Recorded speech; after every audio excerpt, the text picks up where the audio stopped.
My name's Ben Martz. I'm a professor over in business informatics.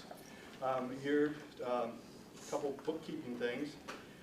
Phones, let's make sure they're off so that they're not ringing. If you're expecting a phone call or you need to leave or something, just up and out. There's a back door here and the front door here.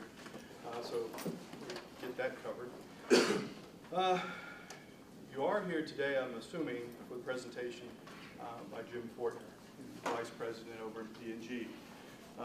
Kind of making fun of some of his title.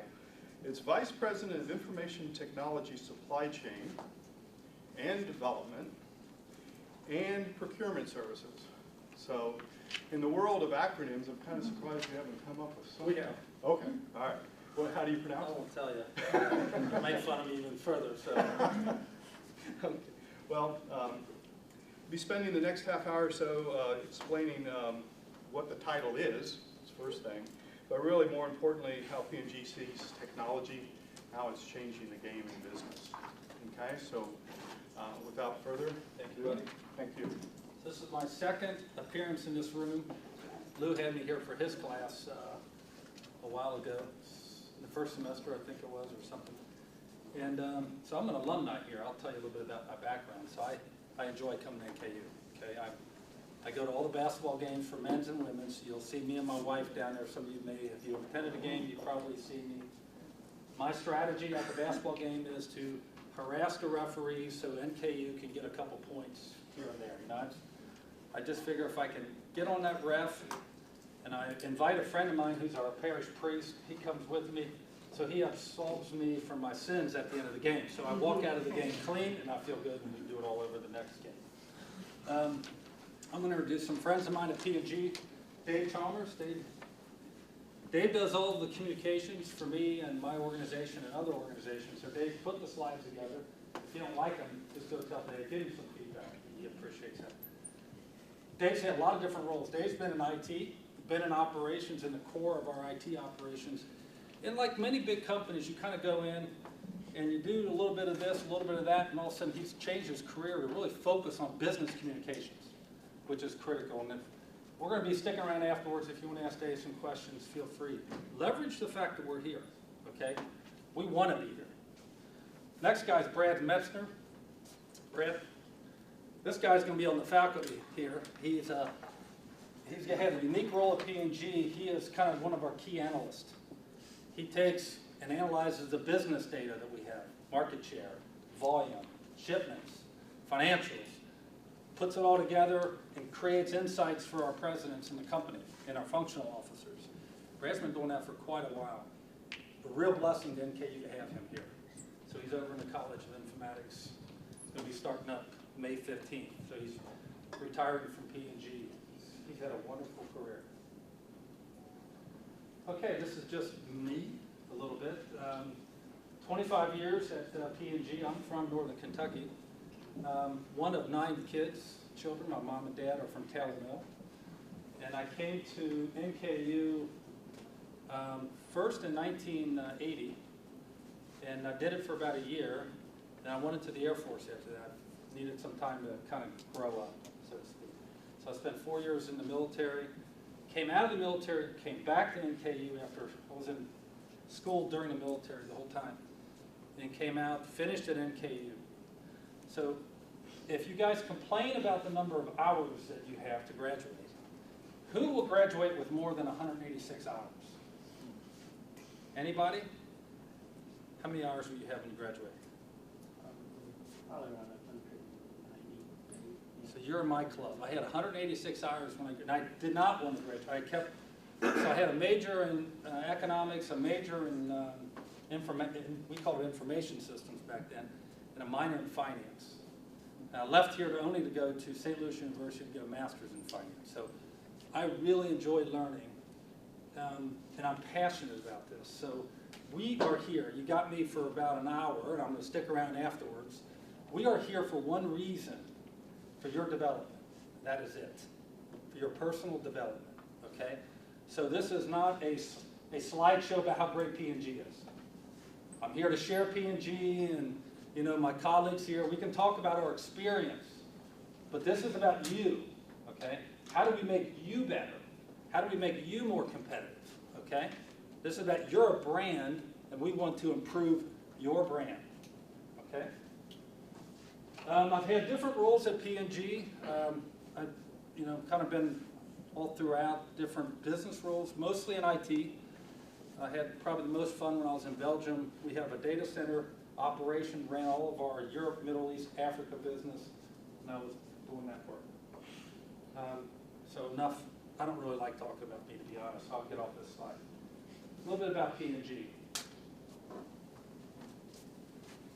We have a video. We can't do a P&G presentation without a video, okay? So. Innovation isn't always driven by a desire to make things go faster, fly higher, or process quicker. Sometimes the motivation to innovate is something much closer to home, something more human. Because we don't live on rocket ships or inside computer chips. We live in every moment of every day. At Procter & Gamble, we believe there is extraordinary potential in every one of these moments to transform someone's life. We call this the everyday effect. And inside our walls, many of the world's most innovative minds are constantly thinking about just that, the seemingly ordinary everyday, and how to make it better for more people across the globe.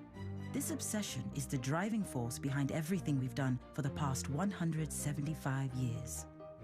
There was a day when America's second largest health problem was gum disease, so we created the world's first fluoride toothpaste. Suddenly, the simple everyday act of brushing teeth could help put an end to gum disease and cavities, not to mention making a trip to the dentist less scary. That's the everyday effect, making the world healthier. When we invented Tide, we created more than the first detergent to lift stains without endless scrubbing. We saved moms 9 hours a week in laundry time, helping liberate an entire generation of women. That's the everyday effect, giving mom back to her family each day. And it can also help us enjoy every night. Science knows a baby's development happens when they're asleep, and they don't sleep well with wet nappies. So we made the first affordable, disposable, leak-free diaper. Being dry all night means sleep, and sleep means development for babies, and sanity for parents. Yes, the everyday effect knows no boundaries or borders, and we are obsessed with the belief that every single person on this planet deserves an extraordinary everyday. Right now in Africa, many teenage girls lose a week of school every month due to their period. By offering 8 hours of protection, Always gives these girls the confidence they need to attend class every day and get a complete education. That's the everyday effect today, and it continues to inspire our vision for tomorrow. Imagine the possibilities. A day when diseases that affect children could be detected through the change of a diaper. Dental visits could be unnecessary due to restorative toothpaste technology. And a good hair day could last more than just a day, thanks to a shampoo that gives you freedom from the hair you're born with by mimicking the DNA of the hair you've always wanted. Sound impossible? It's not. At Procter & Gamble, we have seen the power of the everyday effect. We've seen seemingly ordinary things transform lives every day, all over the world. And we know that the need to improve daily life will never end, so we will keep innovating. And our quest to make everyday actions have extraordinary impact will never stop. The Everyday Effect. Procter & Gamble. In P&G, there is a real focus on the consumer. Our consumers, so here's our products. I brought some. You have to take these, okay? I'm not taking these back to the office. So come up, and I want this table empty. Just grab whatever. Every product, this stuff may seem to you like kind of boring, but everything we had and created, like these are Tide Pods, is incredible technology involved in this stuff. Technology is, and this is the gist of this talk, and I'm going to try to be done at 20 after, because I want 20 minutes or so for Q&A. So think about questions, whether it's about jobs or whatever, anything you want, we're here for you, okay? But everything we've made, a lot of this involves a tremendous amount of technology.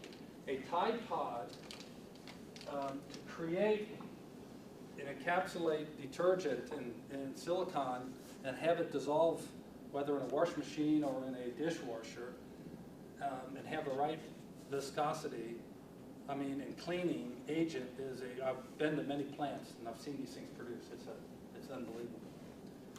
So it's all employees have a digital orientation. This is not, I know in college we go to the College of Informatics, the College of Business. Some of you may be accounting, some of you show up in a business environment, nobody asks you what degree you had, okay? Nobody cares what college you went to. After you show up, it is all about what? One thing. What do you think? Performance. It's about results, okay? It's about results. So they don't, and we're becoming much more technology enabled. Be very careful if you think, and I have 5 children, okay?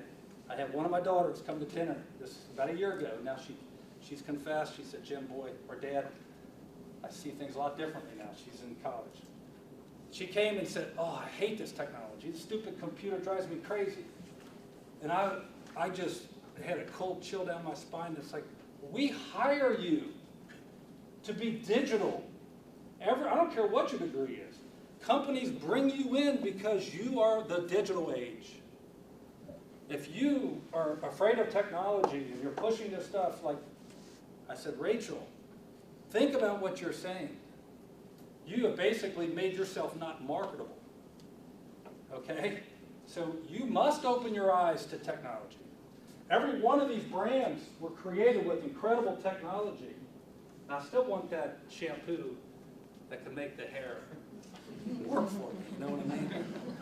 Okay, one day it's going to happen. So we're extremely global. We're extremely technology enabled. And imagine, you know, in some of these you saw the diaper, the smart diaper. Okay, we're working on this stuff. I can't share everything, but I can, some of the, obviously the publicly available things I will share. Imagine making 10 diapers in a plant. Okay, we can do that manually, right? Imagine making 100 in one plant. Okay, not a big deal. Imagine making 2 billion diapers a year on high-speed lines with the fewest people possible, with the fewest air rates possible, with no quality issues when the baby's got that diaper on. We want that thing to work exactly the same way every time. And let me tell you, I've never been so excited about diapers until I started having kids. And I lived through generations of diapers, okay? My oldest is 26, my youngest is 11. Man, I've been in the diaper business for a long time. And I've had to get on my knees, like every other mom and dad and stuff, change these diapers, okay? And having that performance engineered to fit the baby and to perform as expected is everything for P&G. All consumer goods companies are the same way. Our consumers, we say, are the boss, okay? It runs through the hallways of our company. The consumer's the boss, not us. We're there to try to articulate the needs that they have. And some of the needs aren't, you know, the needs that they write down. Some are needs that are deep within a consumer that we have to do research to pull out. This gives you a little bit of idea how big we are. Here's the brands. I couldn't bring them all. It would have cost me a fortune. But these, just kind of glance up there. These are the big ones. Now we're organized into 4 business units. Basically, you got beauty, you got baby family, health and grooming, and fabric care. So we sell brands, we don't sell our business units, right? The business, we're just clumped together because a lot of these business units have common technologies, common processes, common consumer. That's why we organize that way. Our group, Dave, Brad, and I, we're in the kind of the corporate functions. So when we draw charts, we're always in the middle, right? If the president of Baby Care was here, he would probably put himself in the middle and put us on the fringe or something, okay? But this is current structure. You can organize companies a million different ways. It's really what's the best structure to get the work done. Now, let me talk a little bit about the role of IT and what we do. But let me tell you, the business that I'm in is I'm in the supply chain IT, which supply chain, they make the product. All the stuff up here was made in our plants in North America for the most part. Okay? We do over 30 billion, 35 billion in North America alone. We're an $80 billion company. Big time in North America. I also work with R&D. So I call it the technical community. R&D, they create the products, they give it to supply chain, they manufacture and distribute this to the retailers like Walmart's and Kroger's. Okay? I provide my team IT solutions. At the end of the day, I sit on the leadership team of our chief technical officer and our chief supply chain officer, and I'm the digital guy. That's why it's like I'm your digital guy. Some of it is in our square, in our IT space. Some of it's on the fringe, and I'll get into some of that. The digital world is revolutionizing everything. It's disrupting every business model. There's a concept I want to bring up here, really, they call it the S-curve. So as you read about this stuff, I want you to pay attention, because our jobs, especially in the digitization space, the S-curve is what they're looking at us to create a step change improvement in everything. You could argue that going from powder detergent to a pod, that is what you call an S-curve. We created more margin and better use, especially college students love Tide Pods. They're easy, you grab it, you throw it in. They love it for dishwashers as well. This has been incredibly successful. This is what we would call an S-curve. We took a brand that was kind of at the peak, and we innovated and took it up to the next level and drove another 30, 40%. Okay? You go into a company, you need to be known as the S-curve man or the S-curve woman, okay? That's why you're there. You're there to think differently, to challenge the establishment, to look at some of these things and say, how do I take this up another level? Okay, and that's when we started, and I started in the late 80s at P&G in IT. I mean, they didn't have the internet, they didn't have mobile phones, really. We were barely deploying personal computers. We had mainframes. So it was a very different environment. We had computer systems to do accounting and financial reporting and some sales reporting, some payroll, some of your basic stuff. Then we created our own email system, believe it or not. There wasn't an email system. There wasn't a Google. We wrote our own. And then now Microsoft came out with one, okay? We created collaboration systems. And then you had these ERP systems. I don't know if you guys are familiar with that in your business school and IT. The enterprise resource planning. Core packages to run companies that do payroll, that do materials management, and where to plan your products and all this kind of stuff. Now we're into a whole different space. And it's coming at us much faster. It is disrupting companies. The IT staff at P&G, we're an $80 billion company. We're 120,000 employees. How many people do you think are IT coded? Give me a number. Out of 120,000. 200. 200 people? Yeah. That's wild. That's aggressive. That's efficient. Don't tell our boss that, okay? Add a 0 on the end and you're right on, 2,000. We have 2,000 people whose job is at IT. But I would argue there's another 20,000 people that are doing digital work, if not more. Obviously, everybody uses this stuff. I'm not talking about the users. I'm talking about the creators. The person that created the Tide Pod. The person that created the technology behind the Crest sensitivity. Okay? Heavy math and science orientation. Heavy supercomputing. To give you an example, I visited one of our sites. And in our space, and you also will get this from the aerospace industry and also the automotive industry, a heavy use of virtualization tools, product lifecycle management, designing systems, designing products, cars, airplanes, this, designing it virtually.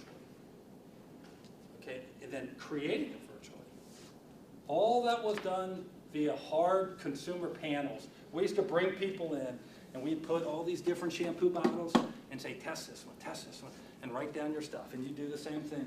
And everybody did that. We had to get all that information. We put it all in a system. It took us 3 years to come out with something. Okay? When we came out with it, we knew it was going to be successful, but we don't have 3 years anymore. So now what we do, we show you some things virtually. You do still test when we're pretty confident, but we do a lot of virtual tests and research in advance. And when we hit the go button, we try to go much quicker than we used to. This is a big, big challenge for us. That's this S-curve that we need. Now, for the folks in the College of Informatics, I got to throw a plug in there about cyber prepared. Who's in the College of Informatics in here? Okay, cybersecurity is really big, as you guys know, and you guys are very, very good at it, by the way. Shout out to the College of Informatics security program is recognized within P&G as very good. Okay, and we're pretty hard to please. Global trends in technology. One is the cloud. You guys take this for granted. You are the cloud disciples. Now, what's interesting, because you may say, so what? What's the big deal about the cloud? You can start a business today with 0 computers, do it all out of Google, and pay them per computing power, however much storage or whatnot, and pretty much run your entire business in Google. We would have never have done that 5 years ago, 3 years ago. Today, there are companies that will, especially in Silicon Valley, their businesses run out of Google.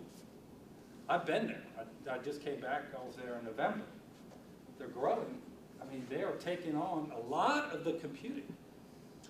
Why is this powerful?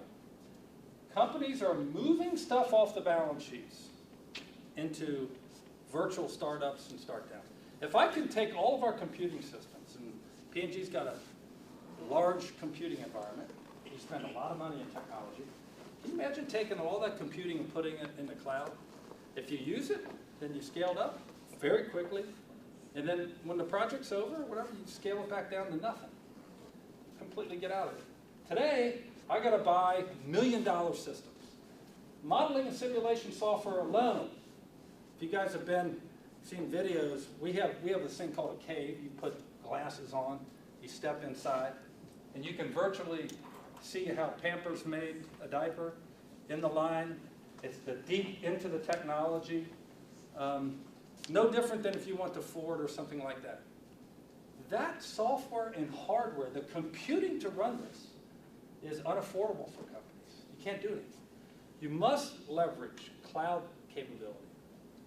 So this is one major trend going on. The second is the Internet of Things. Now, this is hitting us as we speak.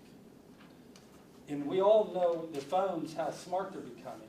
Everything is interconnected, and our consumers want that. They do want the diaper talking to their phone, believe it or not. When it's time to change a diaper, I don't know if any of you have children in here, trust me, you don't know how many times I had to check between little Eric's diaper there to see if I needed to change it. You know, that's not a fun thing to do. I only wanted to change it when I needed to.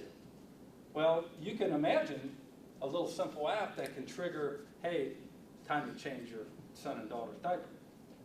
That's a nice value-added capability. These kinds of things. Devices talking to products. Sensors everywhere. I was reading something the other night about, and there's a big debate going on about sensors are going to just, they're starting to take off. They're going to explode.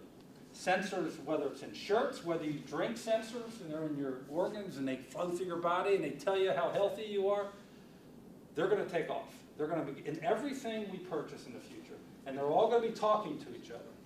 It's a matter of time. Now, imagine that's going to drive up the bandwidth. I mean, everything's Wi-Fi connected. Imagine if we have sensors all over this place. okay? And it's going to happen. I see it happening, and it's going to be no different than when the internet took off. So who's going to bring that stuff into the world? It's you. I don't care what degree you have.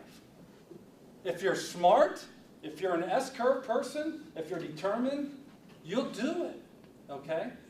You're going to be expected to do it, no matter where you work. It could be you could work for yourself, okay? This is a huge one. The other one is Brad's square in this space, so please, I would leverage him. Just remember, he's still a P&G until 50. But analytics in everything we do. So this is just an example of a cockpit. Our executives have these. They have them on their phones.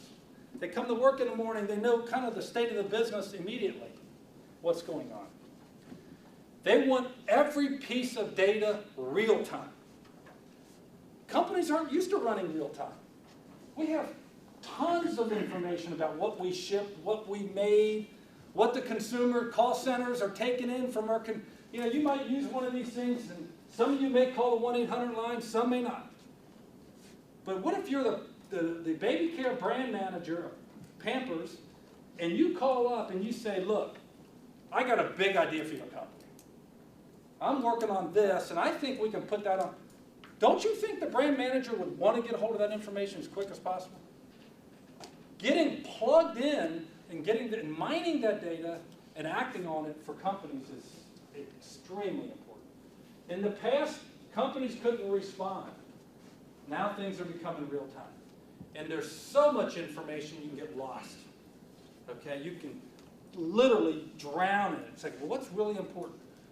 The software is now powerful enough to mine through what's important and what's not. Back to cloud.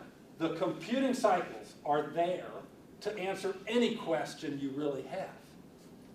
So if you're wondering, well, I don't have the computers to analyze it, yes, you do.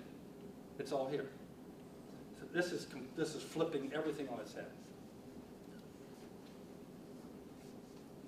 Now, before coming here this afternoon, I was curious. I said, I wonder what Accenture has to say. I Googled, and I said, what are the trends? Because I see what's coming. I just want to, so this is, they identified 5 things. And this is public, so I'm not disclosing anything. And we do a lot of business with Accenture, so, this is pretty common in terms of if you talk to where there is a company, where they're focusing on. The internet is one. The internet is about you, the consumer.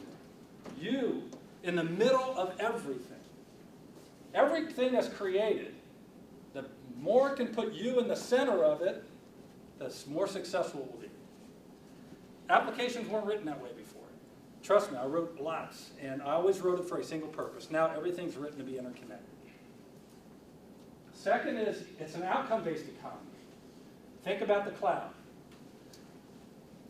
I don't want to buy computing cycles. I don't want to rent a car. So you want to buy the whole experience. Lou was talking about Uber earlier before we started. If you use taxi, that company started up like this. Airbnb started up like this, if you guys used that before. They got more beds at Airbnb than Hilton and the Westin and Marriott and all these places. It's why? How did they do this? All this is, both are perfect examples. They are nothing but a platform of software and hardware that you go into and say, I want a taxi. And I might just say, hey, I got off work, I might put my light on, I'm going to be a taxi driver from 5 o'clock to 8 o'clock tonight. My wife's gone, might want to just go drive people around. I know people that do this. I go in, I make myself available, bam, I'm busy for a couple hours, I sign up. Uber is nothing more than a software platform. Airbnb is nothing more than a software platform. I can turn my house into a B&B 5 weeks a year when I'm on vacation and I leave the country or go wherever. I can rent out my house. People, I'm telling you, they got more bed and breakfast, they got more beds than anybody, and it's going like this. Platforms are, it's outcome based. It's people like you creating this stuff. Okay, I meet a lot of these folks when I go out to San Francisco a couple times a year, It's the young folks, because you guys are seeing things very differently than us.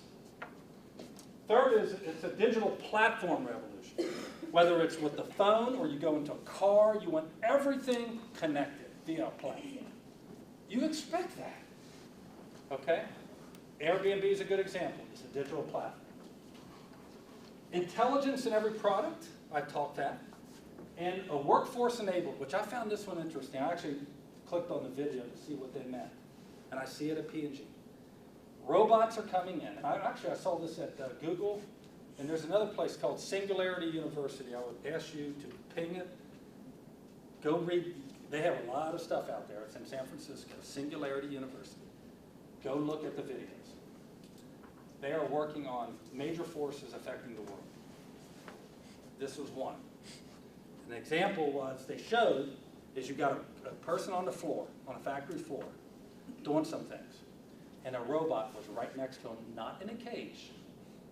So any of you who've been in a plant and you've seen robots, they're typically in a cage because you got to protect the employee in case the robot freaks out and does something it's not supposed to do. They're becoming incredibly smart.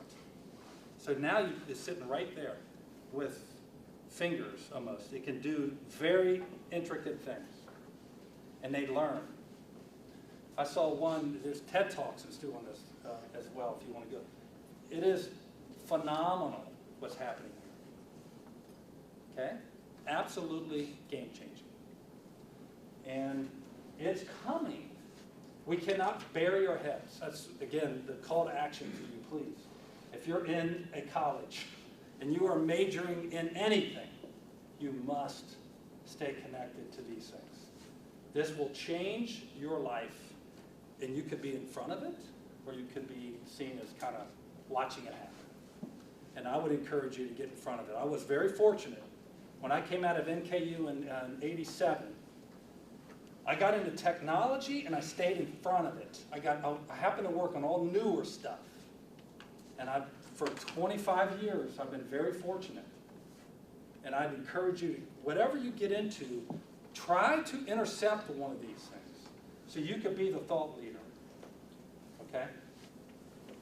Now, I have a few examples of some things, just quickly, because I want to hear from you, okay? And I want you to be able to hear from us.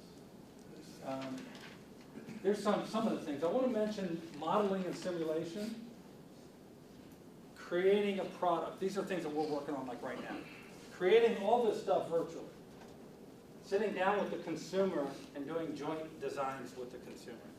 So we have the razors up there because this is where we're doing a lot of the work with our Gillette business.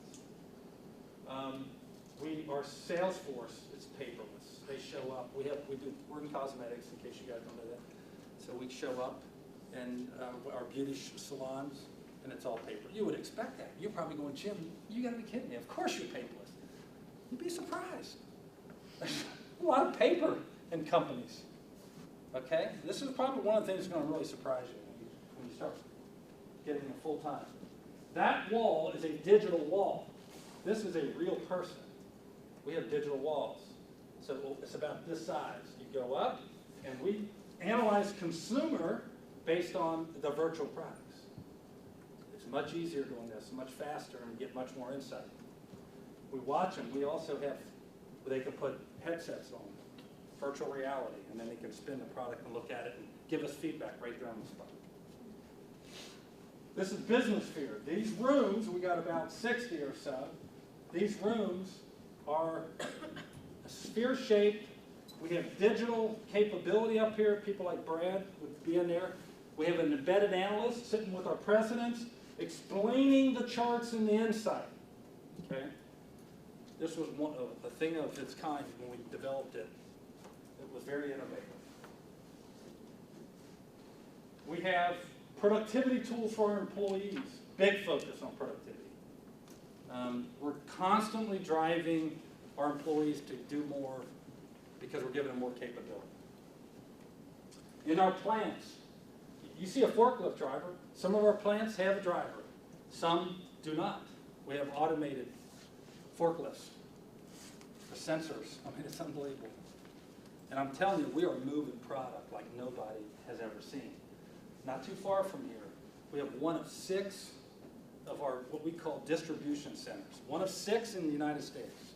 6 for a, called $35 billion volume. Products moving out of there. Inventory's constantly in motion. You can't do that unless it's digital. And the people that are doing that are leaning into digital technology. Whether it's wireless, whether it's unattended forklift drivers or other kind of technologies, if it's out there and there's a business value and we can prove it, we're bringing it in. This just shows you from a quality business operations with all this stuff said, and I'll close with this. With all this great capability, our systems can't go down. Our plants cannot go down. We can't stop paying our people for half a second. Everything has got to be on. And we can't have security issues. Cyber secure, always on, highly innovative. These are the big kind of trends that are hitting all companies. Okay? So I'm going to end it for now. Questions about anything? Yes, sir. When you were talking about the virtual wall with the products, I know it's really big in Japan. There's stores that are moving to where customers can come in and virtual shop. Does P&G or do you see that's what this is going to end up leading to? Like Kroger's going to be wiped out and be replaced with screens. Yeah. Where you can go in and virtually shop, or is it something that's this is not very practical to consumers in the US? It's really a great question. There are countries, Japan, Korea, United States, just to name 3, are highly automated and they leverage e-commerce. In fact, I was in England a few months ago and we visited one of the retailers. I won't mention the name. And they had in their parking lot basically your groceries that you ordered online. Now they can ship them to your house if you want, but what retailers are doing is they're placing bets in every direction. There's always going to be a need, at least in the next longer midterm, to go to the store. My wife, for one, wants to touch everything she buys, and she loves going to the store every day. That does not make sense. I hate going to the store. I'd buy everything online. I'd have it delivered to my house, and I'd do it through Amazon. Because I would I'd be on a kind of a milk run. Where I needed to go to a Kroger's or whatever, I'd go there physically. Or I would shop online at Kroger's and get things that I needed fresh. Julie likes to go to the store. She wants to touch this stuff. And that's the paradigm. So the watch out is if we kind of like put too big of a bet on this virtual world, you could miss the boat and you could be caught in the transition because we're not there. Right. But clearly, more volume continues to go through e-commerce. We see it in our numbers. It's relatively low, but it keeps picking up a little bit every year. I have a follow-up question. Have you seen like an average from the time that you decide that R&D is going to start working on new product? Yeah. Until the time you start seeing a return on your investment? You're like that. Too good, very good. So that's been the issue, okay? Companies are impatient, and I'm in the company, I'm impatient too. Because you invest billions of dollars re-platforming and getting ready for this stuff, and it takes a while. And you betcha, we measure it. Every product's different. Liquid products like, call it shampoos and stuff like that, you can move typically a little bit faster. If it's simple, if you got complex chemistry involved, and take the Tide Pods. We worked on that for a while because unfortunately we had some issues with kids trying to put them in their mouth, and we had to go back and have a better container so they couldn't get in it. But we're going to err on the side to be cautious and do it right for the consumer. Because that first experience when you buy it, the second experience when you use it, it's so important to us. So we're going to err on the side of make sure we test it and get it right and then go fast. But trust me on this. Everything I work on with both R&D and the supply chain is all about speed. I am trying to drive in value as fast as I can. The value in our portfolio, and this isn't necessarily confidential, the projects that I'm working on has a $1 billion of value. $1 billion for the company. If I can deliver that faster, that gives us a chance to cycle through another group of projects. You know, so that's a great question, and that's exactly what we have to do. Just an add-on to that, in addition to developing fast, the other thing that's really important is how fast can you take a product global? So you develop, you get an idea, you develop it in Japan, how fast can you expand it to the other countries in the world? And that's really where you see a lot of progress, because we used to do it custom for every market. And now we're getting smarter about using the same approach across the world. And the consumers are becoming more similar in some ways where we can expand. But you got to know when can you use the same approach and when do you have to customize to meet local needs, and how can you do that quickly. Yeah. So that's another area of development, I would say. I hear, especially younger folks, will kind of think, they think Apple products or they think other software products, Kindle or whatever. And they expect a company like P&G should be able to go out with the next release of something and do it globally, to Brad's point, and do it all in 6 months or a year. You know, when you're making one phone, one type, with one set of electronics, it's possible to go like vertical. When you're dealing with water treatment, that's different in every country, and the chemistry is different. And then the retail to go to the consumer is different, because you got to work through, some are distributors, some are the big retailers like Kroger's and Walmart. It is an order of magnitude 10x more complex.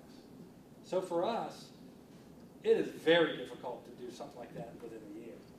So you're looking, 3, 4, 5 years to be able to scale that thing out. Good question. Yes, sir. With emerging markets growing at an exponential rate, how is the sourcing of your products changed? As far as raw materials and such. That's another one. We have a whole organization. This is, again, I'm in this space, so I support the purchasing people. We have a whole organization in procurement, partnering with R&D.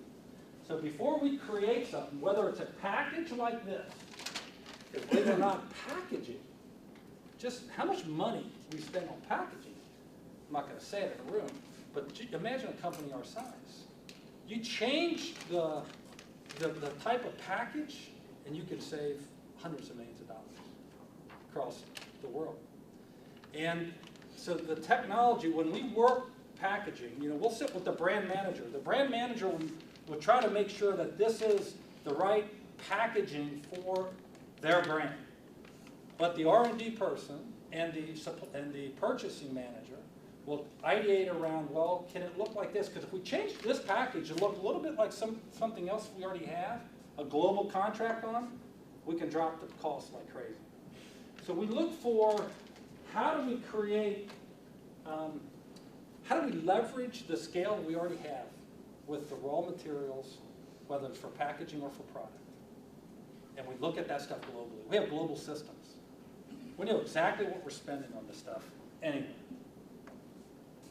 This is why technology is strategic. You can't run, you guys get it more than most because you're younger, you understand. You don't even get up in the morning without checking your iPhone. But I'm telling you, this is the wiring your company towards digitally responsive immediately for anything going on is kind of the future. And also, with you're touching on with sensors going to be integrated in every single product that we use, what obstacles is the industry seeing in as far as big data, and they say big brother, monitoring your your baby's vitals and such, and where's the information going? Great, very good. So different countries have different labor laws. Europe has, as an example, the European Union, labor laws there are pretty strict, pro-consumer, okay? United States, a little bit further away from that, but still, at the end of the day, who's the most important person in our company? the consumer. Do you think for a second we want to have our data anywhere that would put our consumer at risk or the data from our employees even at risk? I hope not. No way, no way. So if we think, we do security assessments, we look at all this, if we see a risk, we address it. The whole idea of Big Brother and all this kind of stuff, we're very cautious about that. So, at the end of the day, we're not too exposed because it's the retailers own that consumer list. We have our e-commerce systems. We have systems that, you could go into png.com and buy stuff. But most of our volume is through Kroger's and Walmart, right? We're not keeping a lot of, the consumer data we have on the E stuff is pretty innocuous. So we take that as a real big watch out for companies. And that's why cybersecurity is built into, all their stuff. Now, trust me on this, the risk profile keeps getting bigger and bigger and bigger. The bad guys, the market, the underground market is just about as big as the above, and it is massive. I went to a conference on this about 1.5 years ago, and it was hard for them to quantify just how big is the underground, because there's more people trying to hack into stuff than there are people making stuff. So the odds are really against us. If we're trying to do things, create value for consumers, you got people trying to extract and extort value. This is really a big issue. Make sure hang on 1 second. Sure.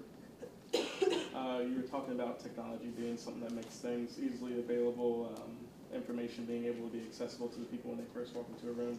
You briefly mentioned, what was it? I can't remember what it's called. Productivity tools for the employees. Yeah.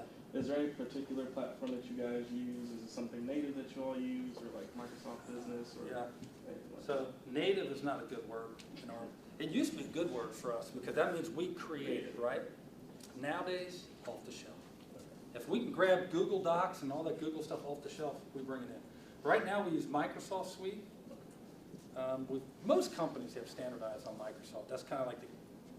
But look, Microsoft's got competition now. Google's doing a great job of providing some capability that is equal to, in some cases, pretty powerful. You guys use a lot of that here. I know. I talk to kids, and you guys are into the Google Doc stuff. So it is. We spend a lot on our employees. We want you to innovate. We don't want you to worry about, your job. We want to give you the tools to do your job better. So if I can make you more productive by bringing in more capability, absolutely we will do this. Now everything has a cost. We got so much money to spend in IT or digital, and so every time we make some of these decisions, it's a cost benefit. You kind of look at it and do a business case. So by the way, if you're doing this stuff in college here, I'm sure you are. Please take this stuff serious. We were kind of talking before the class started. I want you to show up here like you show up in your company someday. I need you to really come to P&G like you have 4 years of training at NKU, and you're experienced, you're ready to go. You've been acting like a leader at every one of your classes that you walk into. You're prepared for your class, you're studying, you're engaged, you're dialoguing, and you're in small group exercises learning from each other. If you're not doing that, you're not going to be prepared, and you probably won't get that job you want. Okay, so please, this is serious stuff. This is your future, and I'm talking to you as a colleague. Okay, I was in these chairs, not in this building because it wasn't around, but all those buildings over there, I was in them all. I used to live in the library. And please take this serious. You show up, Brad and Dave and I, we can smell it. If you're dripping with S-curve results, and hey, my professor's willing to stand behind me and give a reference because he believes in me. He has seen me. He sees me show up in class every day. Yes? Hey, Jim, it's probably worth noting, education's not going to end with the cap and the gown. And the reality is, most of what you learn is how to learn, how to apply, how to create. And so the habits that you do have now, are going to be some of the templates you follow, after you're at a company as well. Yeah. Yeah, we're constantly learning. I'm gonna come back to you in a second, sir. Anything over here? Yes, sir. When you were talking about R&D and developing things, and you said you're using a lot of virtual things for the consumer to see, how do you know, like, when the virtual product isn't enough for, like, a test group to see? How do you know when to make the leap in the investment of a physical prototype? Good question. That's, at the end of the day, it's our professional judgment. You know, when we hire PhDs in R&D that are doing this stuff. And, you know, they get to a point, they do consumer tests. And so they'll do the consumer test. Okay, don't get me wrong. They'll test different things and test concepts. And if they feel like this thing's got tremendous pull, then they're going to start creating some samples. And then they're going to test those. And then they're going to go. The whole cycle is much faster than it used to be. Because before it was so manual. You didn't have the data. I mean, like you'd have to buy, like we buy data from the retailers out off the store. Okay, we have to go to Kroger's and get the data, or sometimes we go to Nielsen and other companies that sell it. We take that, analyze it. Some of that data is a month old. Some of it's a week old. Some of it's even fresher. But, you know, a month old? I mean, really? The cycle time's got to be much quicker. So at the end of the day, you know, the R&D manager is sitting down and they're collaborating with the brand. And I was in home care for one of my assignments, and it was really a great experience because that was a time of incredible growth in home care. I don't know if I brought home care stuff, but home care makes Swiffer. So at the time we were launching Swiffer. Okay, we had the Magic Eraser. I don't know if you ever use that. It's a fantastic product. The Dawn pump. I don't know if you've used a phone, Dawn. Have you seen that on the kitchen? So normally, Dawn's the best dish detergent, by the way. I mean, okay? I do the dishes. I'm an expert on this one. So instead of the liquid, it's a foam. So we came out with that. So there were some blockbuster innovations. Our R&D manager would come in the leadership team of the president, and I was on the team. I was the person, I was the digital guy. And then they had the prototypes up there. These were, you know, we had consumer tests here. We have an unmet need, and that's when the Swiffer. We have an unmet need dusting. The moms, predominantly it was, most of our products are geared towards women doing the work, because if you think we're a global company. But regardless, men or women, they're tired of mopping floors. It's a dirty, long process. So, you know, they come in with the concept of, here's an unmet need, here's different ways we can solve this. And it's some mock-ups. And then you just quickly get consumers, and once the consumers you start locking in, then you show some virtual stuff. Then you bring them back in, and you just start zeroing in. Then you start making it a little bit, you start widening the audience. And then over a period of, and it's not that long. Now, the point I want to make is, we had a bench of about 7 to 9 years of innovation that we were looking at. Okay? So we had stuff, and I do the same thing in my business at P&G. There's things that I'm working on now that are ready now. And there's things that I'm incubating now that are going to be ready 5 years from now. The Internet of Things is not really ready yet. It's coming. We have a guy who is off working on this. He's wired in with San Francisco. So we're trying to learn from the best, but we're incubating. We call it front-end innovation. But at some point, this is going to go like that, and we got to be ready for it. So in a business, you have a plan that's going to take you out 7 to 10 years. And things are going to change, but you got a plan for 7 to 10, and then you adjust all the time. So I had the opportunity to see all the products that we were working on. And it was really exciting. I'm going to come. This guy's been patient. You're 2 for 2. Okay. So with a lot of companies having to adapt or die with the new innovations in technology and everything skyrocketing, how does P&G balance between moving towards a more automated process and keeping their employees happy or keeping the same amount of employees, or? Okay. Because with what you said before, the automation process, like Honda and the subsidiaries of DARPA, they're working on some pretty crazy stuff. And so it's a matter of time where, you know, all your equipment's gonna have autonomy and it's gonna be able to do. So is that good or bad? That's, I mean, well, as a future employee, it's bad. But let me ask you this.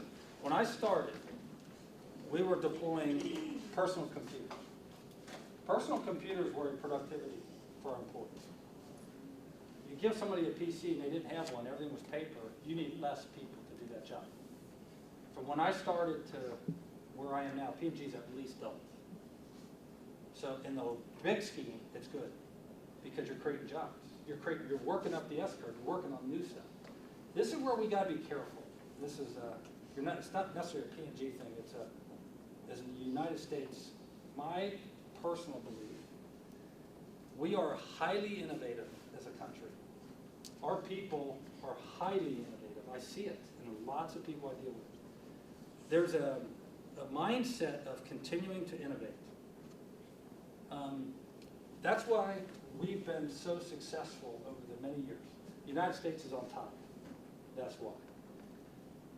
If we're not careful and we resist through regulations and whatnot, all these changes, because we're afraid, then other companies are going to bring that innovation. We're a global company. Big companies are all global, right?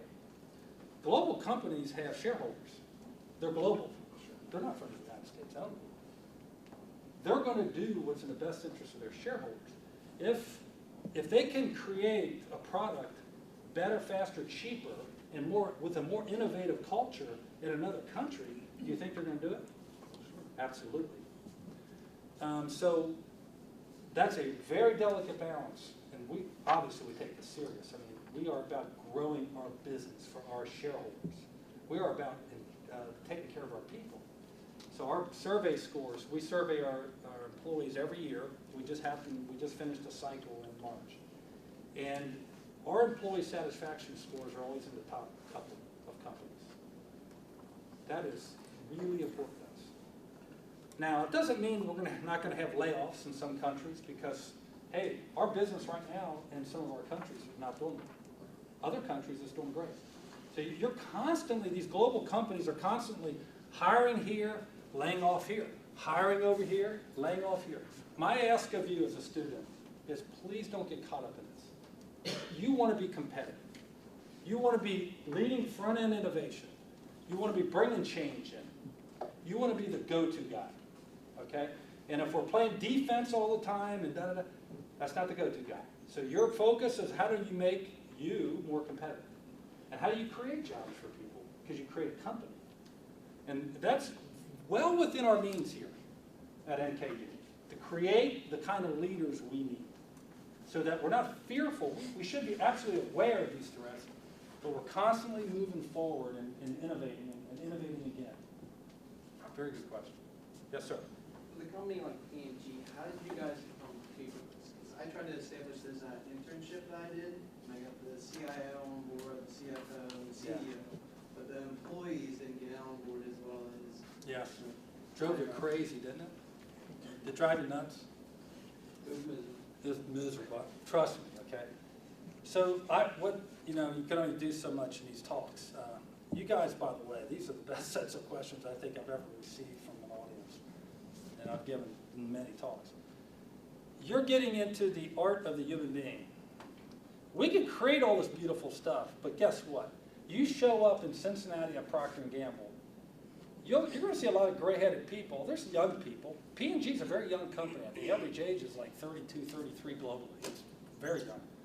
Okay? In Cincinnati, we're a little bit older.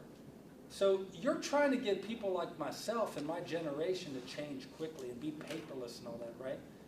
That is the hardest thing to do. So we create, in fact, I'm in discussions on these things a lot, as you can imagine.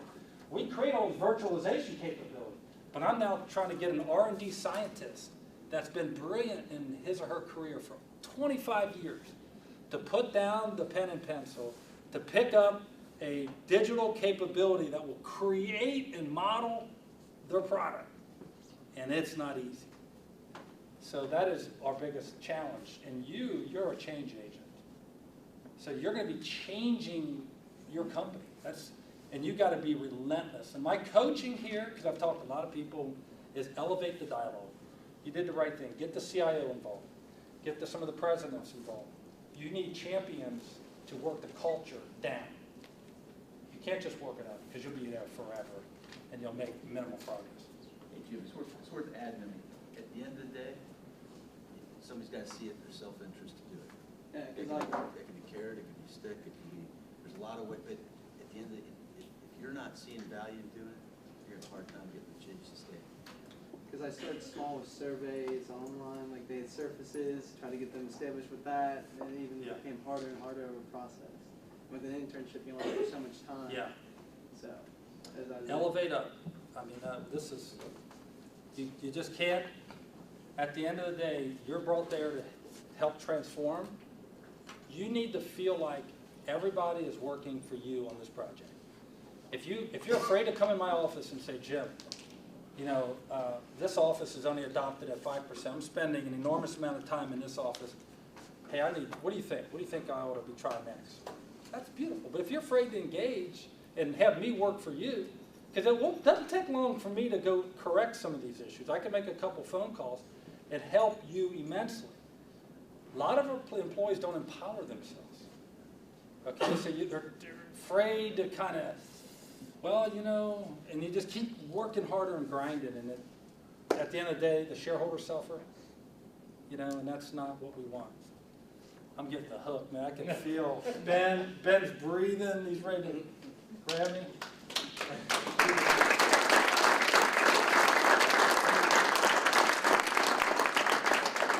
Please take this.